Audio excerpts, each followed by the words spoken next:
Magandang araw mga kababayan, magandang araw Pilipinas. Panibagong issue na naman ang ating pag-uusapan at sa bawat issue ay ipapakita natin ang salubin ng taong bayan sa pamamagitan ng kanilang mga komento. And now, may pinatay na naman na PSG dahil katsok-tsakan, naging jowa. Ito naman, okay, ito nga, balikan ko lang. Last year, may ginurgor na PSG kasi nahuli si Lisa Tanas na bumubuka-buka ka, nakipagkantutan, ayun Tagalog, para sarap na sarap si Lisa dyan eh. Yun ang, ayaw ko masyado magsalta ng ganyan. Gusto ko yung nagkipagkamkangan, nakipagtsuktsakan, nakipagtordsakan. Yung putang inang Lisa Tanas na yan. Kaya may nagurgur na PSG during that time. Merong bang investigation? Wala, kasi itatago nila yan. Nabanggit na rin yan ni PRRD. And now, mainit-init na balita, mismo daw ang pinatay. At according to our source, okay, ay yung boyfriend ni Lisa Tanas. Yung ka-affair niya, yung kabetski niya. Kaya di rin ako titigil dito sa kadadakdak hanggat hindi nakukulong o nabibita yung putang inang bangag na yan si Lisa Tanas dahil sa mga nakaraan nilang mga pagkakasala nila, hindi pa sila nagbabayad. And I am looking forward na darating ang panahon makulong, magurgur, mabupis sa lahat ng kasalanan nila. At hindi na naman ang pasabog ng puting ahas ni Maharlika dahil minamalit daw di umano ni Lisa Marcos ang Iglesia ni Cristo dahil kaya daw nila itong bayaran at hindi sila kayang pabagsakin. At ang panibagong PSG di umano na nagurgur daw na jowa mismo ni Lisa Marcos at ito ay ibinuking ng kabet ni Anton Lagdameo. Bukod pa ito sa naunang PSG na nagpatiwakal daw dahil nabisto rin si Lisa Marcos at ang mga pangyayaring ito ay hindi lumalabas kahit na ito ay dapat ding maimbestigahan. Alam mo ba na ang tawag ng mga congressman sa kay Lisa Tanas, okay, ay Madam President. Pero minamaliit ni Lisa Tanas ang INC. Hindi daw sila kayang patibagin ng INC kasi kaya nilang manipulahin o bayaran ang lahat. Yun ang nakikita dito. Lahat ng pwedeng bayaran, kailangan bayaran. Inaatasan si Tambaluslos. Pero alam na rin ng pamunuan ng INC ang mga kaganapan. Ganito ka-demonyo si Lisa Tanas. Kaya mga taga-INC, mga palangga na Iglesia ni Cristo, ayon sa ating source, nandoon sa loob. Wala daw, hindi nyo daw kaya. Okay? Wala kasi alam nyo kung bakit. Actually, nakausap ko pa yan kagabi. Okay? Usap ko pa yan kagabi. Maliban sa text niya. Antok na antok nga ako. Ang sabi, galit na galit si Lisa sa INC kasi noong pumunta sila ni Bangag, birthday, di ba? Birthday ni Ka Eduardo ba yun? Yung may okasyon doon, ano nangyari doon? Hindi naman sila imbitado. Kasi prior to that, si Inday, di ba, may pagbati kaya sa pamunuan ng INC. Tapos sila biglang mag-show up. Tapos nag-release sila ng parang holiday during the anniversary ng INC. But yung holiday na yon next year pa.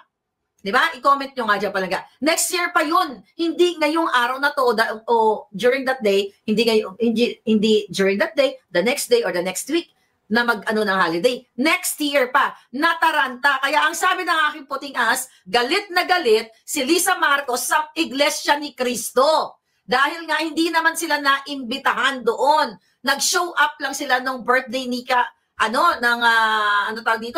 nung birthday celebrant. Napakaingay na chika. Ang source dito ay kabit ni Anton. Kaya nga sabi ko sa kanya, ha? Sabi ko na ganon, sabi ko nga sa kanya, ha, kabit ni Anton? Sino doon sa kabit ni Anton? Sabi niya marami sila. Okay, ito ang pasabog. Lisa Araneta Marcos aka kidnapper had an affair with some police or PSG. Military whoever. And that man has since been killed.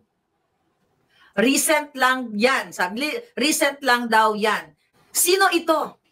Allegedly, kaya dapat ito imbestigahan. Mga kababayan, sa dami ng dumadating sa atin na information. Ulitin ko, ayon ito sa kabit daw ni Anton. Allegedly, mayroong, di ba, ewan ko kung sino to dahil yung binalita ko sa inyo, nakipagtsuktsakan na nag-orgy si Lisa Tanas, yun yung dati pa na PSG na nagurgur din. O nagurgur o ginurgur nila. Remember, nang sabi na dahil binulyawan ni Lisa Tanas, nahuli silang nagtsuktsakan. And now, bagong-bago. Lam had an affair with some police of PSG. or military. Okay? Whoever. And that man has since been killed. Sabi niya, recent lang daw yan, sabi ni Querida ni Anton. Yung mga ganitong klaseng mga impormasyon coming from our source at usap-usapan kayong mga PSG, kayong mga military ng iba sa inyo, umalis na, di ba? Nag-message kayo sa akin. Anong sabi niyo? I-booking na natin. Ng ating mga puting ahas, ang iba ay PSG. Para naman tumapang kayo at magkaroon kayo ng balls. Di ba inuutusan kayo ni Lisa Tanas? Magkolekta kayo ng pera? Kumukolekta kayo sa agriculture. Kumukolekta kayo kay Altenco. Kumukolekta kayo kay sa Okada. Sino itong bagong pinatay? Mga kababayan, according to our source, may pinapatay na naman si Lisa Tanas. Di ba? Yung sa Camp Aguinaldo, may pinatay din doon. Tahimik na lang ba kayo? I'm so happy. Again, INC is speaking up. Sino itong pinatay na ito? Ano ba ang kinalaman namin diyan? Ano ba dapat yung partisipasyon ng Pilipino? This is coming from our source. Na allegedly, kasi wala naman tayo dun sa pinangyarihan, ay may katsuktsakan si Lisa. O may katsuktsakan. Okay, affair. Ano ba sa Tagalog yan? Nag-hayay lang, nagpa-cute-cute lang na ganyan. Okay, PSG, sino na naman ang pinapatay dyan? Sino ang pinatay ninyo? Sino ang ginurgur nyo? Mga palangga, yan ang gusto nilang pagtakpan. Kasi kung totoong may pagmamahal, wala talagang pagmamahal yung mga hayop na yan. During the fellowship, ang tawag kay Lisa Tanas, Madam President. Now, ang pinag-uusapan doon ay target Inday Sara.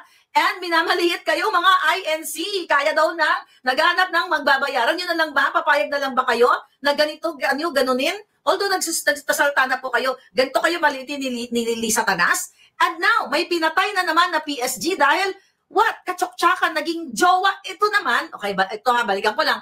Last year, ano ba yung ngayon? 2024 na kita ngayon, ano? Diyos ko po, ang bilis ng panahon. Next month, 2025. Anyway, kailan ko ba na-ichika sa inyo yon from the puting ahas? I think first quarter of the year, no? But anyway, sa dami-dami na informasyon, last year or first quarter of the year, may ginurgor na PSG kasi nahuli si Lisa Tanas na bumubuka-buka ka, nakipagkantutan, ayun Tagalog, para sarap na sarap si Lisa dyan eh.